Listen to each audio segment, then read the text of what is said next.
One of the greatest theologians of our generation is a person I often think of that helps me consider and apply how I would handle myself in particular situations when I'm at a loss.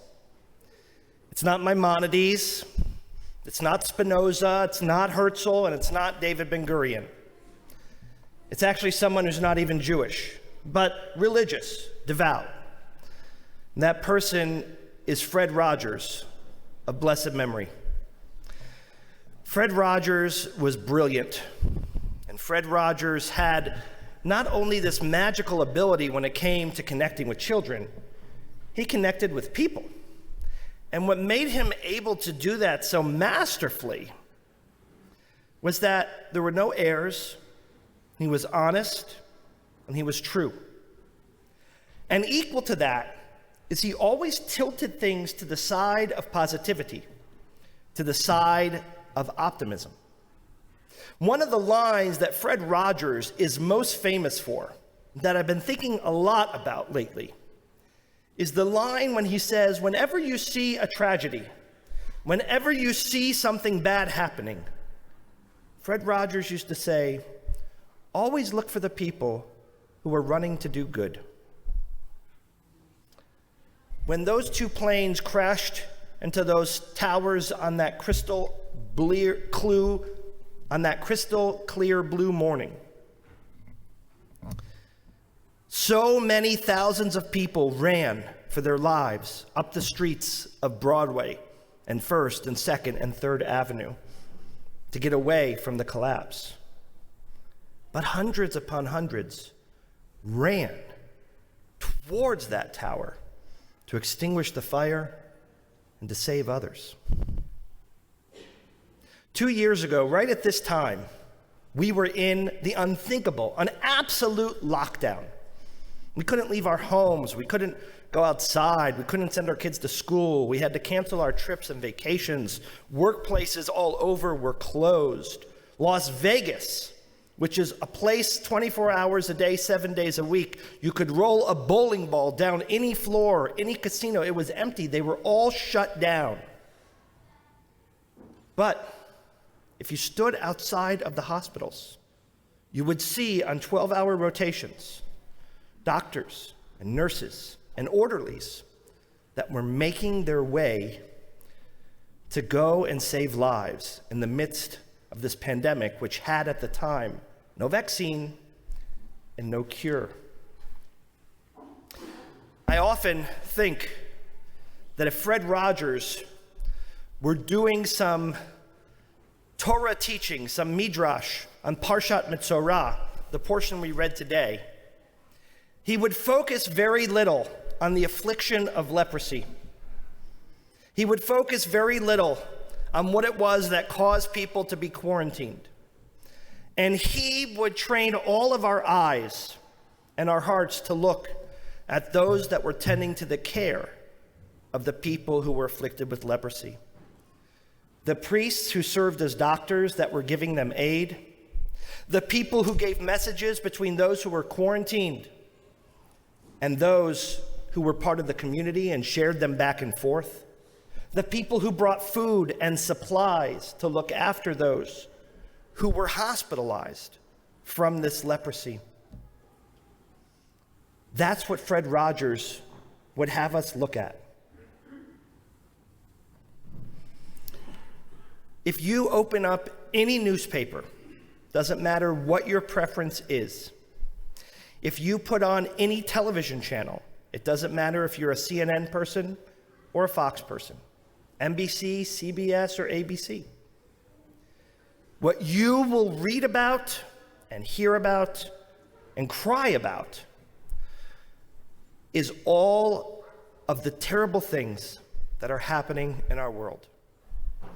I promise you, 3 more weeks, we will learn about another scary variant of COVID.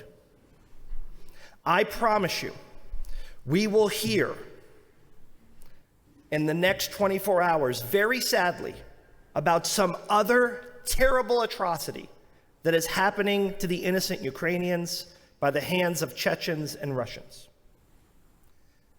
I promise you, much to my sadness and chagrin, there will be another terror attack in Israel. I hope there's not, but there will be. 15 innocent souls have died in less than 2 weeks just for living and breathing and eating in coffee shops. What you will probably not read about,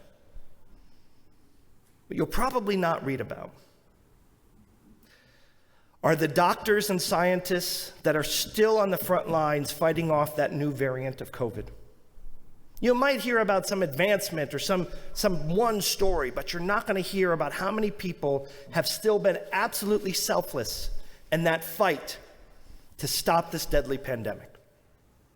What you probably won't hear about are the countless Ukrainians and fellow members of community and society and humanity that have rushed to the aid of the Ukrainian people, some who've even enlisted in their army and grabbed arms just to fight and to support them.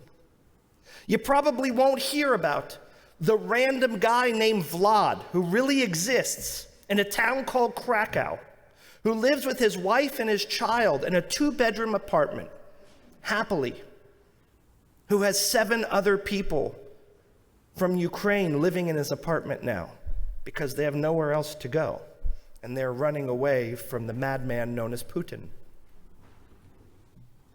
You probably won't read the story or find the name of the civilian who carries a sidearm, who shot down the assailant who killed 2 Druze officers, or the Shin Bet officers that followed and tracked down through their intelligence the assailant who killed 3 innocent people in Tel Aviv and found him in a mosque in Jaffa, started a firefight and took his life out.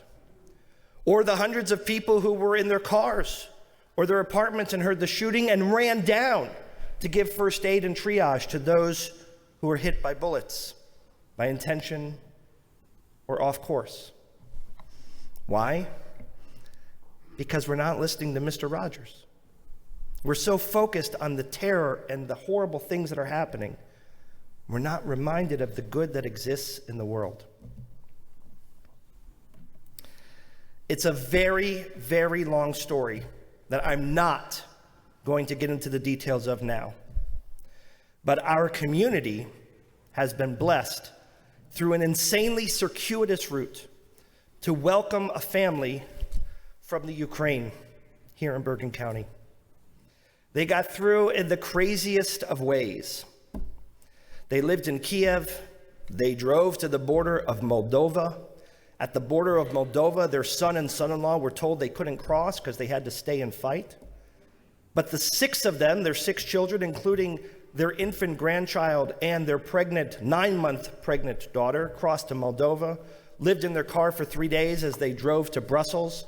In Brussels, they found an American who cobbled money together for them and got them to Frankfurt, where they drove back, got them on a flight from Frankfurt to Cancun.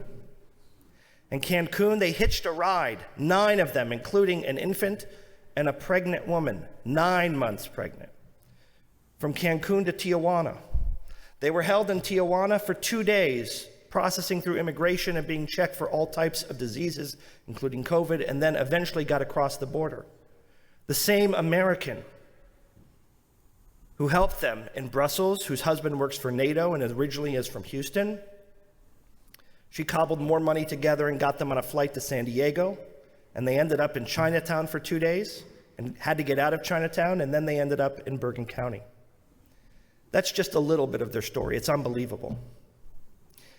And they are not of the Jewish faith, not that that matters one iota, because they're made by God. But what I have been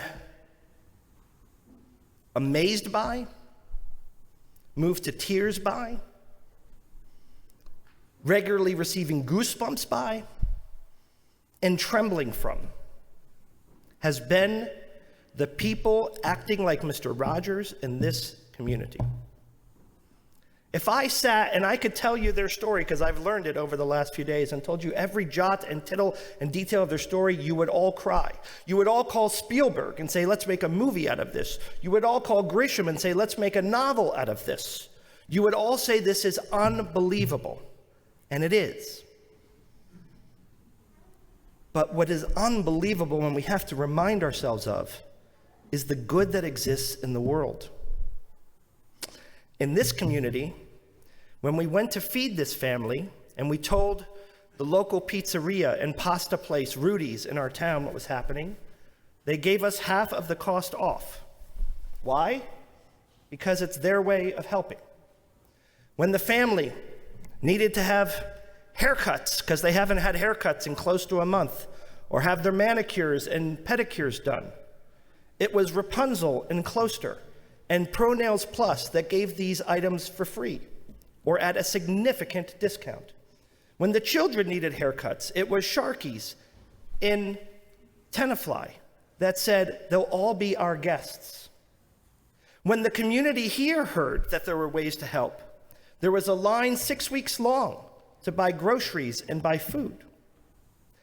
Why am I telling you this? Why am I giving these promotional advertisements for these institutions? One, because I want to turn your eyes away from the terror and the atrocity and the bad stuff, and to be stoked by Mr. Rogers and see the good that is everywhere. And it lives in our community. And the second is a very practical reason. These people in our community, these industries, do good work with their hearts and souls, and we should recognize them. You should feel good the next time you get a pizza, not on Passover, at Rudy's. You should feel good the next time you get a haircut at Rapunzel.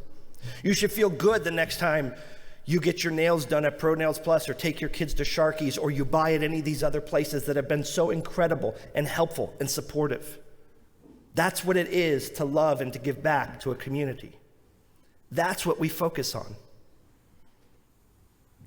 Our synagogues collected 35,000 pounds of materials to bring to Poland and Ukraine to help with the crisis that has been created for now refugees. Getting those products there has been a challenge. We brought about 15,000 pounds so far. Lufthansa Airlines was amazing to us. Our first 130 bags that weighed 70 pounds each, they gave us 80 of the bags for free, and the balance of the 50 bags, they charged us $100 a bag, when they normally charge $280 a bag. Now, why am I telling you that? Not only so all of you choose to fly Lufthansa the next time you have to go to Europe, but I tell you that because we recognize Lufthansa with every media interview, anyone else we talked about. It just so happens, as we're trying to figure out how to get the next 25,000 pounds of supplies over to Poland and the Ukraine quickly, the vice president of communications called me from Lufthansa to work on this issue with me. And I was so appreciative of all they've done. And he said to me, and this is, I guess, something I had never paused on. He said, you know, Rabbi, you put on Twitter how helpful we were, and we really appreciate that. He says, but I spend my entire day on Twitter and Facebook and an email putting out fires of how someone didn't have the right seat, or someone's flight was canceled, or something went wrong, or some other issue, their luggage didn't make it to their destination. He goes, all I hear every single day is complaints. All I hear every single day is what is wrong. So that caused me to go to the Twitter feed of 3 other airlines: United, Delta, Southwest. When you have nothing to do, go take a look at their Twitter feed.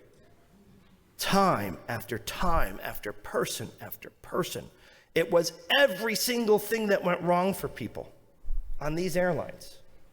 My bag didn't make it. I wasn't upgraded. I was supposed to be on one flight and it got canceled. There was an engine problem we had to return. You name it. They went on and they burned these airlines in effigy for the wrong that had been caused to them individually. But what about all the things that went right that they ignored? What about the fact that they took a 50,000-ton machine of metal and put it in the air and flew it 3,000 miles over the course of a short amount of time and got them to their destination, even though their luggage didn't make it? What about all that happened in the positive? We Jews are a fetchy lot of people. My friend Jonathan Ornstein, who runs the JCC in Krakow, took all the local gymnasiums and put cots in them the first days that Ukrainian refugees made their way into Poland.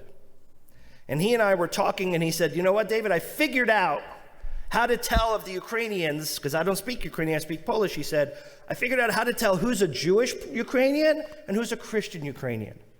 I said, how do you do it, Jonathan? He said, it's very easy. You put them all in a cot to sleep in a gymnasium. And the next morning, the people who come up and say, thank you so much for the night's sleep, they're Christian. And the people who come up and say, this was terrible, it hurt my back, do you have a hotel room, do you have a Posturepedic, those are the Jews. I don't think he was kidding, by the way. We're kvetchy. We always find that broken piece.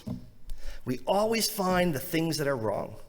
We always can tell you what our spouse, what our friend, what our coworker, what the town is doing that should be better.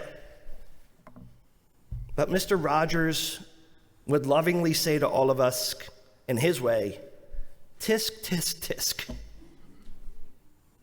He'd say, why aren't you looking at these places for all that they're doing right? You know, I'm a rabbi and I'm a Jew.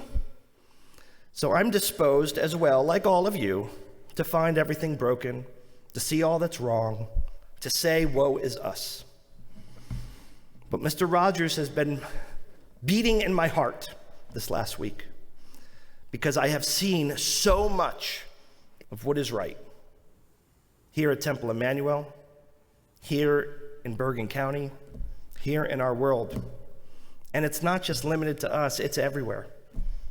Did you know that Bergen County is sponsoring 2 seders throughout Poland and Krakow and Lublin and in Warsaw for every Ukrainian who identifies as Jewish, and even if they don't, they're going to get a hot, warm, cooked meal?